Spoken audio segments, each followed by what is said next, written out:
Gálatas capítulo 1, versículos 8 e 9, diz assim a palavra de Deus: Mas, ainda que nós, ou mesmo um anjo vindo do céu, vos pregue evangelho que vá além do que vos tenho pregado, seja anátema. Assim como já dissemos, e agora repito, se alguém vos prega evangelho que vá além daquele que recebestes, seja anátema. Vamos orar mais uma vez. Senhor Deus, nós te agradecemos, ó Pai, por essa noite, pelo privilégio que temos, ó Deus, de meditarmos na Tua palavra. Ó Deus, já podemos cantar louvores ao Senhor, fazermos juntos as leituras, ó Deus, do programa do culto de hoje, da liturgia do culto de hoje. Ó Deus, e nós te pedimos nessa hora, fale, ó Deus, aos nossos corações, fale, ó Deus, a cada coração nessa noite, através da Tua palavra. Nós te pedimos, precisamos ouvir a Tua voz, necessitamos, ó Deus, de ouvir a Tua voz. Por isso, fala com cada coração aqui nessa noite, em o nome de Jesus. Amém. Amém. O tema da mensagem de hoje é: meias verdades não podem produzir pessoas inteiras.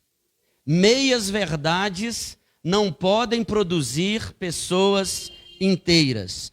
Hoje é o dia 31 de outubro e, como disse nosso irmão André, essa data nos remete à história do cristianismo protestante.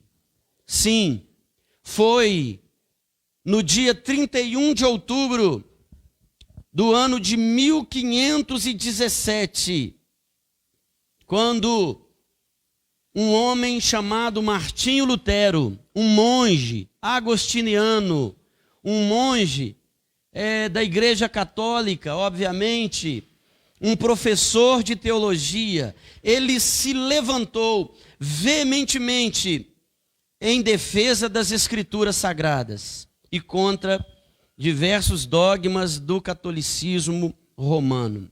Em outras palavras, o brado de Martinho Lutero, esse homem da religião, esse homem do clero católico, era em defesa do evangelho, em defesa do verdadeiro evangelho, porque, meus irmãos, um evangelho vazio das Escrituras, um evangelho vazio de Cristo, um evangelho vazio ou pelas metades, é como meias verdades, não poderá gerar vidas inteiras. Ou nós abraçamos o evangelho todo, ou nós abraçamos toda a verdade do evangelho, ou jamais seremos transformados pelo poder de Deus. Conta-se que certa vez o diabo resolveu caminhar pelas ruas de uma cidade, de uma grande cidade. E ele ia seguido de seu discípulo, de seu aluno, de um aprendiz de diabo. Esse diabo, ele carregava nas costas um enorme saco cheio de mentiras. E à medida que ele caminhava, ele jogava uma mentira para o alto e essa mentira ia caindo pelas ruas daquela cidade. Eventualmente alguém pegava e saía levando para casa aquela mentira. Porém, poucos, apenas alguns poucos, tomavam para si as mentiras que ele lançava no ar. Num determinado local, nessa caminhada naquela cidade, onde havia muitos aglomerados, muitas pessoas ali aglomeradas, o diabo mudou a sua estratégia. Ele não lançou mais uma mentira, mas ele resolveu lançar uma meia-verdade. Foi um alvoroço total. As pessoas começaram a correr e a concorrer para ver quem conseguiria apanhar aquela meia-verdade. Acontece que o aprendiz, aquele aluno, aquele que estava acompanhando de perto o mestre, o diabo, perguntou sem entender: por que o Senhor fez uso de uma verdade, mesmo que pela metade? Eu achei que o Senhor só usasse mentiras. O diabo então respondeu: aprenda uma coisa, uma meia verdade é pior do que uma mentira. Uma meia verdade é pior do que uma mentira. A meia verdade faz a pessoa se apegar à parte que é verdadeira e ela então engole todo o resto. Uma meia verdade é pior do que uma mentira. É apenas uma ilustração, mas representa esse grande ensino. Uma meia verdade é pior do que uma mentira. Por isso eu escolhi o tema, nessa noite onde nós relembramos a Reforma Protestante. Meias verdades não podem produzir pessoas inteiras. E a pergunta que eu quero fazer para você nessa noite é simples. Será que não vivemos assim em algumas áreas da nossa vida? Numa vida cheia de meias verdades? Será que as igrejas à nossa volta, no nosso país, não estão cheias de pessoas também pelas metades? Às vezes a gente até ama o evangelho, a gente ama a igreja, a gente tem uma Bíblia, mas nós caímos no erro de selecionar ali aquilo que interessa. Eu pego a Bíblia e faço um corte, um recorte. Eu faço uma cirurgia. Eu recorto dali aquilo que me agrada, aquilo que me interessa, aquilo que me afaga, me promete algo bom. As igrejas estão cheias de pessoas atrás de mais uma bênção, de mais uma prosperidade financeira, atrás de mais uma solução para uma vida sofrida na área sentimental. Será que as pessoas estão buscando o verdadeiro evangelho, o evangelho por inteiro? Deus não se agrada de nada pelas metades. Por isso, quando perguntaram a Jesus, você vai encontrar esse texto em Mateus, em Marcos, em Lucas. Os religiosos, provocando Jesus, perguntaram: qual é o grande mandamento? E Jesus respondeu: amarás o Senhor teu Deus pelas metades? Não. De todo o teu coração, de todo o vosso coração, de toda a vossa alma, com todas as vossas forças e de todo o vosso entendimento. Deus não quer ninguém pelas metades. E Jesus mesmo afirmou que esse amor a Deus, ele vai refletir no amor ao próximo. Amarás o teu próximo como a ti mesmo. O profeta Isaías, falando da parte de Deus, diz: esse povo me honra com os lábios, mas o seu coração está longe de mim. Pessoas pelas metades. É como se você, com uma enfermidade grave, sai do consultório médico com uma receita de 5, 6, 8 itens. Você chega na farmácia e fala: eu quero a metade dessa receita.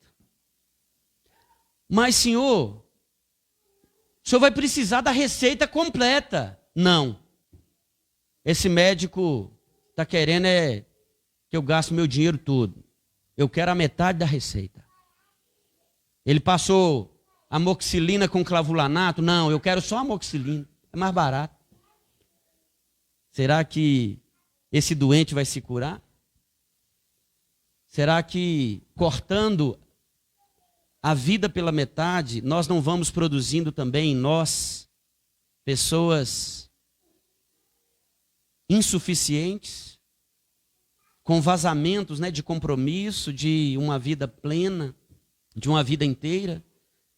Meus irmãos, Esse texto que nós lemos hoje, ele nos mostra essa realidade, quando Paulo demonstrou a sua preocupação com, ele chama aqui, o outro evangelho, ou seja, com o falso evangelho, ou seja, com o evangelho pela metade, o evangelho é fraturado ou corrompido, o evangelho ao gosto de cada um, como se tivesse o evangelho para o Gessé, tem o evangelho para o André, tem o evangelho para o João e tem o evangelho para o Sebastião. Cada um escolhe o evangelho que quer.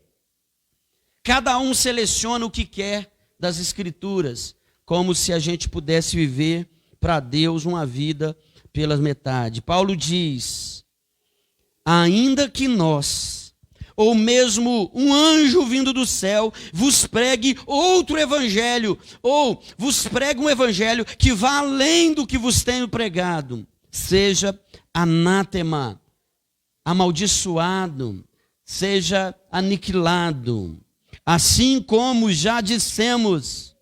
E agora, repito, se alguém vos prega evangelho que vá além daquele que recebestes, seja anátema. O motivo que levou Paulo a escrever a carta aos Gálatas foi combater o ensino dos falsos mestres, ou seja, combater o falso ensino. E qual era o falso ensino?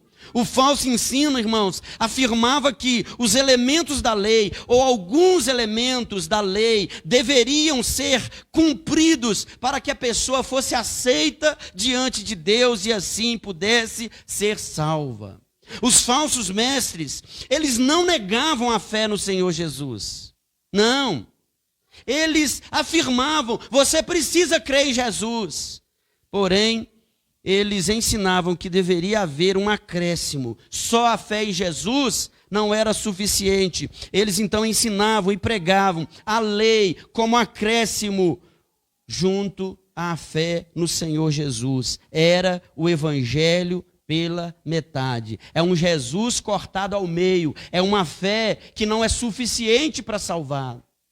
Meus irmãos, e se você lê a carta aos Gálatas, nós não vamos fazer a leitura toda, mas você observa, nós lemos o versículo 8 e 9, mas perceba que logo antes, aí no versículo 6, Paulo já se mostra zangado com aqueles irmãos. Olha o que ele diz no versículo 6, admira-me que estejais passando tão depressa daquele que vos chamou na graça de Cristo, para outro evangelho, Olha só, irmãos, eu estou admirado com vocês. Não é possível que vocês não entenderam o que eu preguei até hoje. Não é possível que vocês não entenderam que Cristo é suficiente.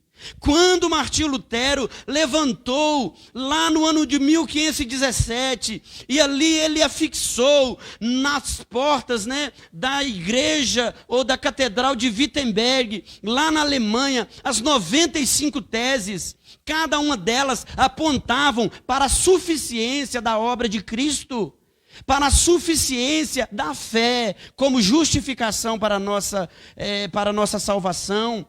A graça de Deus como fruto de Deus e não méritos nossos, como um presente de Deus. E assim, meus irmãos, nós precisamos tomar esse cuidado. Paulo diz, vocês estão abandonando tão depressa o Cristo da graça, o evangelho da graça e aceitando um outro evangelho. Meus irmãos, tem muita gente abraçando um outro evangelho, tem muita gente abraçando um evangelho pelas metades. E nós precisamos tomar esse cuidado. Admira-me, diz Paulo, que estejais passando tão depressa daquele que vos chamou da graça de Cristo para outro evangelho, o qual não é outro, senão que há alguns que vos perturbam e querem perverter o evangelho de Cristo, ou seja, não existe um outro evangelho. O que existe é gente tentando perverter o verdadeiro evangelho. O que existe é um evangelho pregado pelas metades para encher a igreja. O que existe são ofertas de bênçãos materiais para atrair pessoas materiais e não pessoas espirituais. Meus irmãos, e nós estamos vivendo dias sombrios. As pessoas estão vivendo de futilidades, de superficialidades. A verdade já não está na boca de muitos. As pessoas têm preferido a mentira. E mentir se tornou um hábito tão comum nos nossos dias. Para livrar nossa cara de uma repreensão do chefe, do professor, nós vamos brincando com a mentira e esquecemos que essa mentira ela vem direto daquele que é o pai da mentira, que é o diabo. E ele é um mentiroso desde o início, ele é um enganador, e quem se vale das artimanhas dele também vai ser encontrado como filho dele.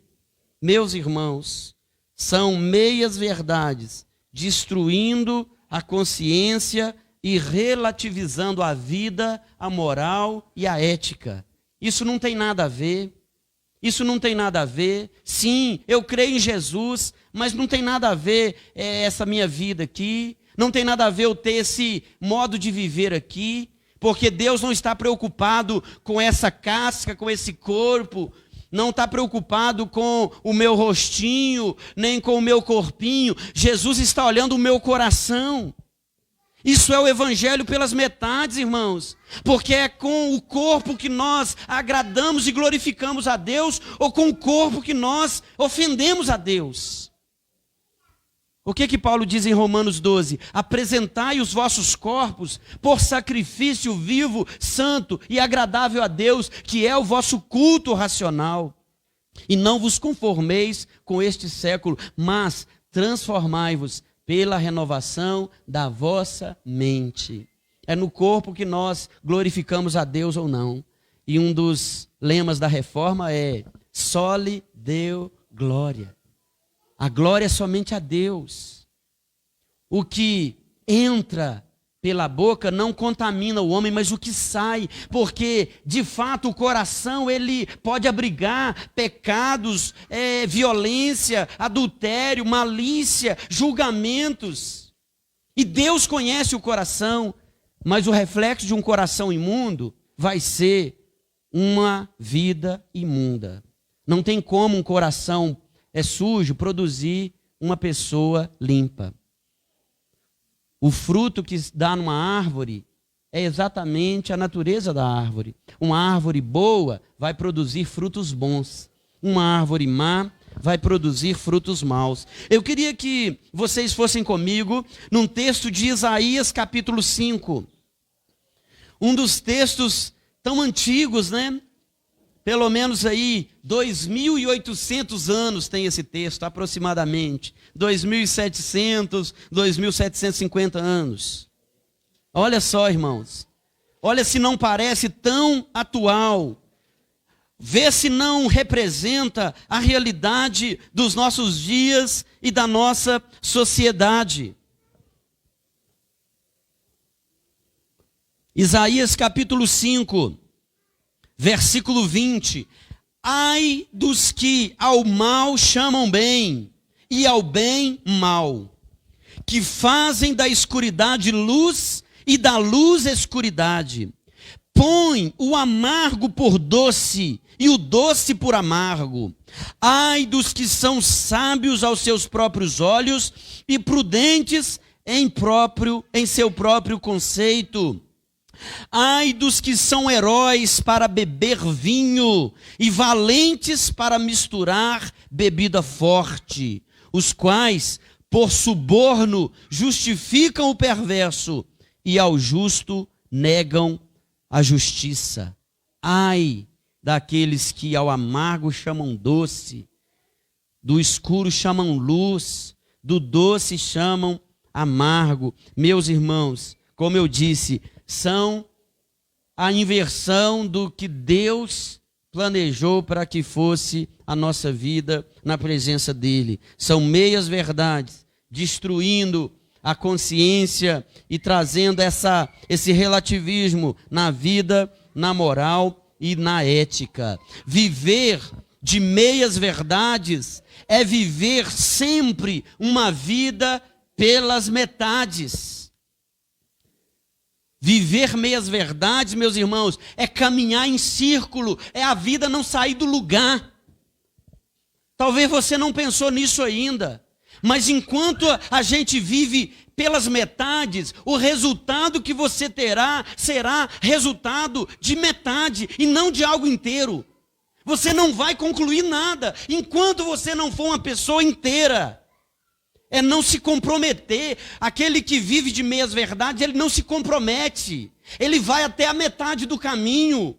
É não experimentar mudanças profundas, mudanças verdadeiras. Meias verdades, meus irmãos, jamais produzirão pessoas inteiras. A Reforma Protestante, ela representou um movimento de transformação radical, profunda na vida da igreja, na teologia da igreja, na vida das famílias da igreja, meus irmãos, porque a Reforma Protestante trouxe a verdade do Evangelho, a verdade das Escrituras, meus irmãos.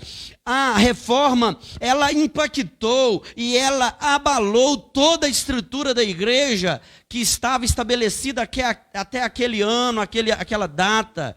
E ela só obteve êxito porque foi pautada pela verdade e não por meias verdades.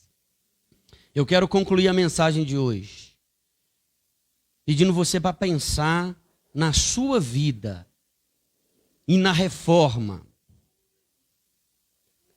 Como está a sua vida? Será que você não está precisando também de uma reforma?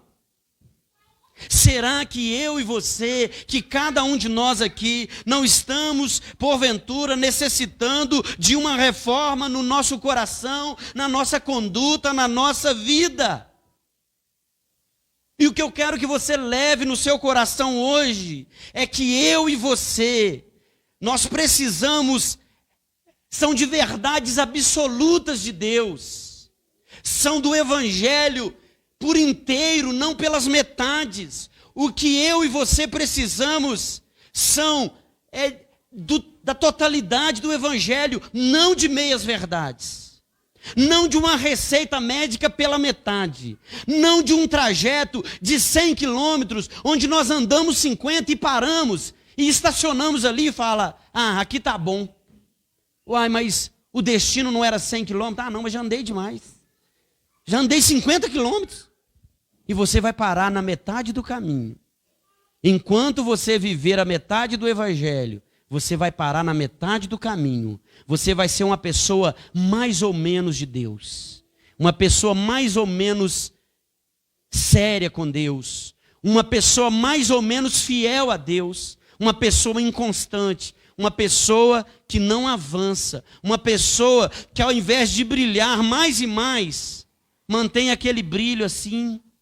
Às vezes está um pouco intenso, às vezes já está quase apagando, às vezes está só um farolzinho embaixo, aquele filetinho de luz.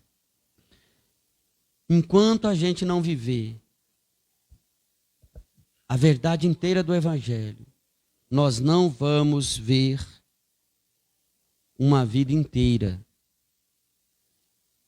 expressada na nossa existência.